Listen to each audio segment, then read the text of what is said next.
Alright guys, welcome back to Formula 1 News. Rumour says the decision has been made by Red Bull Racing. They've decided who Max Verstappen's teammate is going to be in that car for next season and what the plan is going to be at Racing Bulls as well. Other rumours though are suggesting that no, the deal is not yet done, the decision has not yet been made, but negotiations are still underway between Sergio Perez and Red Bull Racing. But if negotiations are underway, he's got a contract. Surely that can only mean they are negotiating his exit. What's it going to cost Red Bull to get rid of Perez from his deal? Very much intrigued to your thoughts in the comments below. Hit the like button if you enjoy. Subscribe if you're new as always. I would greatly appreciate it. Plenty to get into today, starting here with Carlos Sainz and Carlos Sainz Sr. The departure from Ferrari made official here at Fiorano. Thought this is really cool actually. Charles Leclerc turned up for this one as well. A lot of the Ferrari team, two F175s, legendary car from the 2022 season that again, well, it was a race winning car. It was not a championship winning car, largely hurt by TG39, but like Carlos Sainz Sr. is a motorsport legend in his own right, and it was nice of Carlos Sainz Jr. to get the send-off that he got, of course with Charles Leclerc turning up, and well, look at some of these images here of the cars coming out of the garage with Carlos Sainz for the final time as a Ferrari man, and then these images of both of the Sainzes on the track together in the beautiful F175, so I thought this is actually fantastic to see. Of course, Sainz did a Williams test post Abu Dhabi. That doesn't mean that he wasn't still kind of like a Ferrari driver until pretty much the end of the year, at which point he will move on to Williams full-time, and Hamilton, of course, will be at Fiorano and Maranello in the new year, getting ready to go for his upcoming season with Ferrari. Sainz made some comment as well, saying that, yeah, he was obviously hurt by the decision to replace him, but, yeah, it was unprecedented that Hamilton would become available in the way that he did. Valtteri Bottas is not done yet. He does want to get back into Formula 1. He did admit that his decision to join Sauber did turn out to be a mistake. Had he made an alternative decision, maybe he'd still be on the grid for next season. That's not how it is. Will he race in another series? The big rumour, of course, is that he's going to be Mercedes reserve driver, although that's not yet been officially confirmed as of recording the video. Other drives may be available in the future as well. We've got to talk quickly on Aston Martin because they are still trying to pretend they are a serious team. And on some level, on 95% of the levels, they are a serious team. But, you know, we know what the elephant in the room is over there. And it was always a question of mine when Adrian Newey was making his decision where he was going to go after leaving Red Bull Racing, whether the Stroll factor would have a part to play in his decision-making, of course. Ferrari, he wanted lots of power in the team. Aston Martin would give him the power. Ferrari would not. Newey effectively wanted to be a de facto team principal where he can veto any technical hires and stuff like this. Fred Vasseur wasn't going to allow that to happen, but Aston Martin, they say, look, Newey, you're the man to take us to the top in 2026. Let's get the deal done, whatever it takes. That's what they've done. Newey's going to be working for Aston Martin. Alonso's at Aston Martin. They've got an absolutely immense technical team, Aston Martin, across their engine side, their aero side, all of the top guys they've hired over the last few years. Dan Fallows is now gone. They have the top Mercedes guy from the engine department during the turbo hybrids, the start of the turbo hybrid era where they were so dominant. They've brought him on as well. So they have all of the pieces of this super team potentially in place. Obviously this season, we're yet to see that come to fruition. Next year, we should see some further progress. And then 2026, of course, is the big one. But it's difficult to take when you hear comments like this from Mike Kraken. He says, I think that in general, there's not much difference between Alonso and Stroll. Like, are we watching the same sport? I know that Alonso didn't have his best season, but by the numbers, he still had a pretty good season overall compared to the performance of the car that was sometimes only just better than the Sauber. And Stroll had a pretty dreadful time most of the time. I don't think he even scored points in the last, like, 11 rounds of the season or something like that. The thing that annoys me about Stroll, he's not actually terrible, in my opinion. He's probably not as bad as most people think that he is on a good weekend. He doesn't have many good weekends. What annoys me is that he doesn't really seem to have his heart in the sport anymore. I think that's the frustrating thing. Stroll, if his heart was in it, he would be on the verge of being good enough, I would say. Sure, he's a paid driver. Sure, Daddy Lawrence Stroll owns the team. And that's why he's there, fundamentally, isn't it? But there's obviously been rumours that Lance Stroll has other passions, other things that he's interested in. And that, I think, is the frustrating thing for the fans, is like, you know, Lance is driving around at the back of the grid a lot of the time when the car isn't very good, not scoring any points really, driving into the gravel in Brazil for an inexplicable reason, bidding it in the wall behind the safety car. Like, you know, so many things that Stroll has done that make you think not an F1 caliber driver. And then he doesn't really even seem to care about it that much. That, I think, is the question, really, as to the fact that Lawrence Stroll still wants him around, but maybe Lance just isn't so committed. So I don't know what that means for 2026. Alonso has said that in 2026, as far as he's concerned, that's going to be his final year in the sport. That's what he's planning for, Fernando. The 26 is his final year. If they hit the ground running, he can win the championship. If they don't, he's probably going to call it a day in the sport. But obviously at that point, you've got to wonder what their lineup could be. Who could they replace Stroll with? Where does Yuki Tsunoda fit into all this as a Honda driver? And that's going to be Aston Martin's engine backer in the next couple of years. And obviously Max Verstappen was thrown around as well, let's not forget, because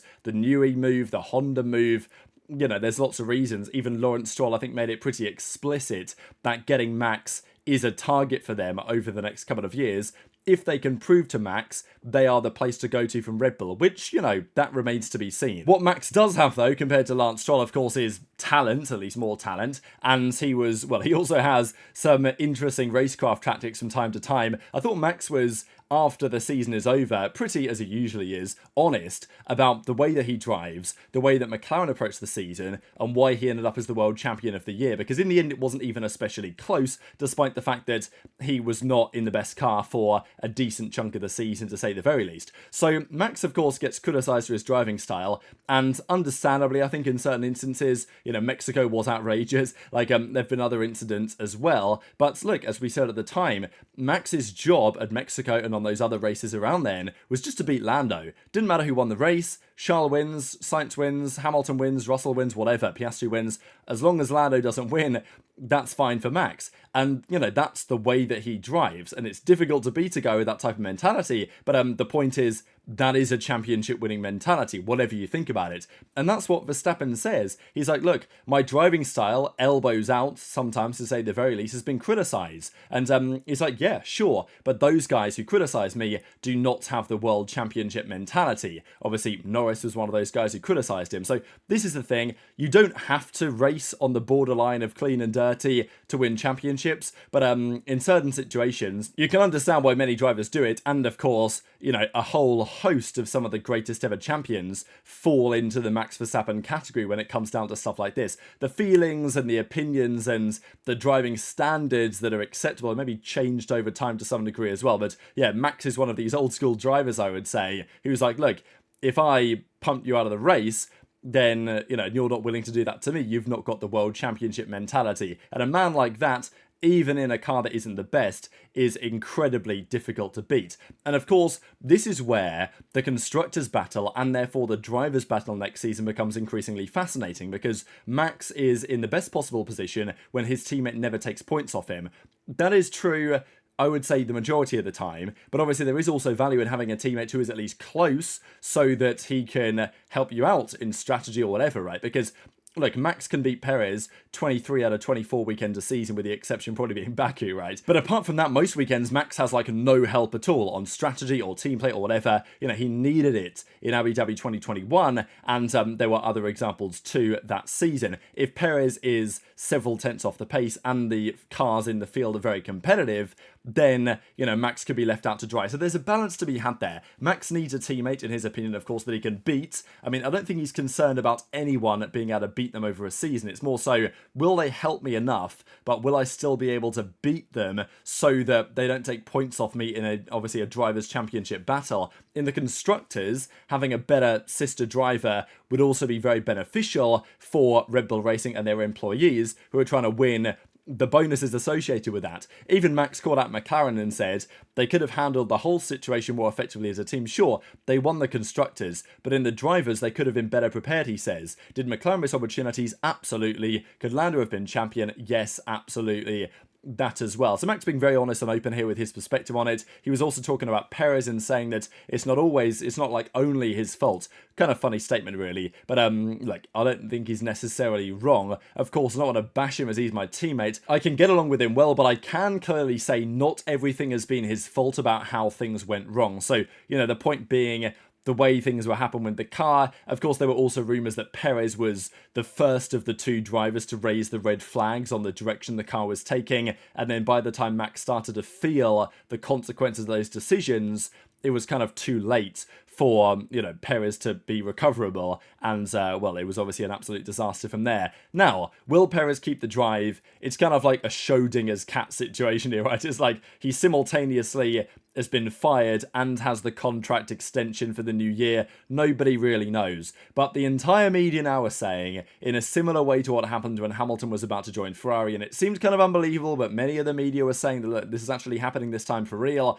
This is what we are seeing now. Not everyone is saying it, but most top sources are saying, yeah, this is a done deal, that Perez is gone. This will be confirmed before Christmas as well. Yesterday we heard the rumours that their decision will be made before Christmas. Now the rumour is they've made that decision. They're going to announce it before Christmas. So this is what ESPN have to say, that according to sources, his exit from the team is guaranteed. And look, it should be a no-brainer for Perez to depart. And I think Red Bull deserve what's coming to them on this as well. I mean, the whole way they treated the Ricciardo situation, the way that they've treated the Perez saga in general, giving him the contract extension, they've earned the problems that are associated with this whole driver pairing. They've earned the fact that they've probably got to pay off Perez big time to get him out of their team, and they've earned a lot of the criticism that's been associated with that as well. But it's not just ESPN. We have, this is Sky Sports Germany today as well, who, of course, they say a few things. We know they're close with Ralf Schumacher, so maybe we take it with a bit of a pinch of salt, but it does seem like this is kind of like a done deal.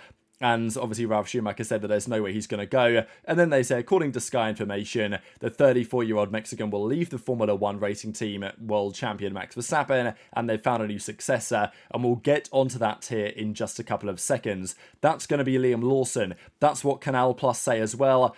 They've done the deal, they've made the decision. It's not going to be Yuki Tsunoda, it is going to be Liam Lawson after all. Did he massively impress against Yuki from the time he came into the end of the season? He was good. I don't think he was great. I think he actually looked better in his stint last year. But look, I guess he did enough on relatively little F1 experience against Yuki to make them believe that he can be as good as Yuki and maybe has more qualities they would like to see in a Red Bull Racing driver.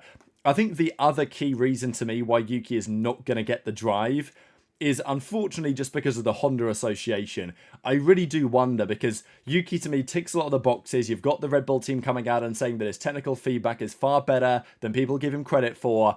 He's obviously a quick driver. They know that for sure. His mentality has got better. Red Bull have admitted it. And, with all these things said, if Honda was still supplying the Red Bull engines and it wasn't going to Red Bull powertrains in 2026 and beyond, I think Yuki probably has that drive. But the idea that fundamentally Honda, he's a Honda driver and Honda are leaving to Aston Martin does make me think that that was a key compelling reason why Red Bull have gone the other way. But Yuki will still get a drive in the Racing Bull alongside Isaac Hadjar. Now, there are going to be some comedy radio messages coming out of that team next season, because Hadjar is known for his, heavy words, shall we say, on the radio at times.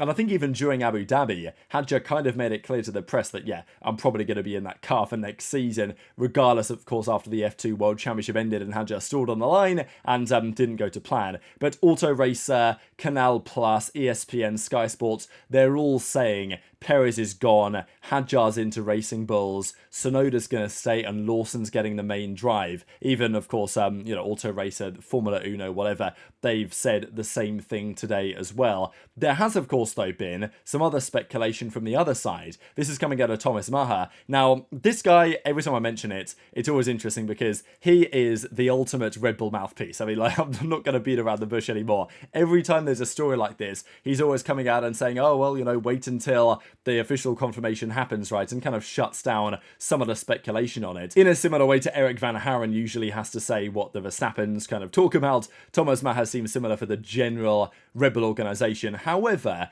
he does say this specifically, which I still think kind of says all we need to know. Sergio Perez and Red Bull, rumours emerging this morning. Sources close to the situation have indicated there are no confirmed arrangements just yet. Negotiations and discussions are still underway. Obviously, specifically mentioning the Perez situation. So let's have a second to read between the lines here just a little bit. Why, if Perez was having his contract staying as it was, as in he's getting the 2-year extension that he signed and Red Bull signed earlier in the year, what is there to negotiate? he's your driver, he's contracted. The Formula One website says that he's contracted, he's going to be your driver for next year. That's what it looks like public-facingly. What is there to negotiate? Okay, you negotiate Hadjar or Lawson or Tsunoda at the Racing Bull team, but that doesn't refer to Perez. But obviously, Thomas here specifically mentions Perez. So, from my side, if there are negotiations and discussions underway, that would only be necessary if at the very least they are considering getting rid of Perez. And if they are quite a long way along the road of considering it,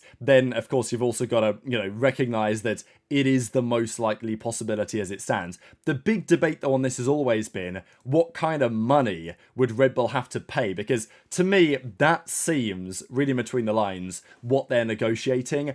I don't think they're negotiating whether Perez stays or goes. I think they're negotiating what are the terms of the break-off. Is it Perez retires and it's a nice kind of clean cut and Perez says, look, it wasn't for me anymore, although of course publicly he said very differently, but then they don't have to pay him a load of money, but they give him a nice ambassadorial golden parachute and he can go and enjoy the rest of his life. Or Perez wants to say, no, screw you guys, you signed me for an extra 2-year deal, now you want to fire me, so you're going to have to pay me off. To me, that's the more likely situation, and, this tweet implies negotiations, discussions are still underway. I think, based on what we've seen today, the decision's basically been made. It just comes down to the details on how they get rid of him. And, Formula Racers say the same thing today based on the information that's been going around. Lawson's going to be announced this week before Christmas. The decision's been made.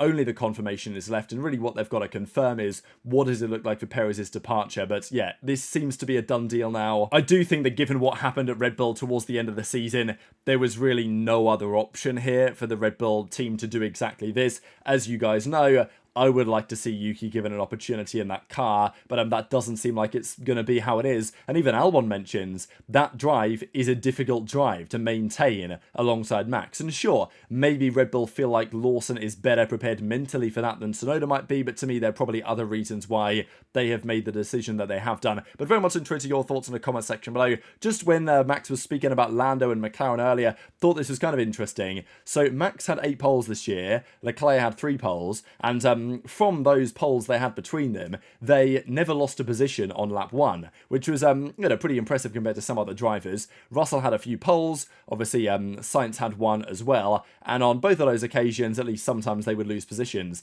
Lando, he had 8 poles as well. On the lap 1, this is not even the sprint, so this is not even considering the China sprints, which of course, he starts on pole. Hamilton outfoxes him on the inside of turn 1, and then, he's obviously falls way down the pecking order. That doesn't even include that. But no, over his 8 pole positions, he lost 11 places. So there was definitely some execution problems this season. And, this is what makes Max a difficult customer to beat, especially if you've not quite got the minerals in your first ever real championship fight. But very much interested in your thoughts in the comments below. Hit the like button if you enjoyed. Subscribe if you're new. Take care. And I'll see you next time.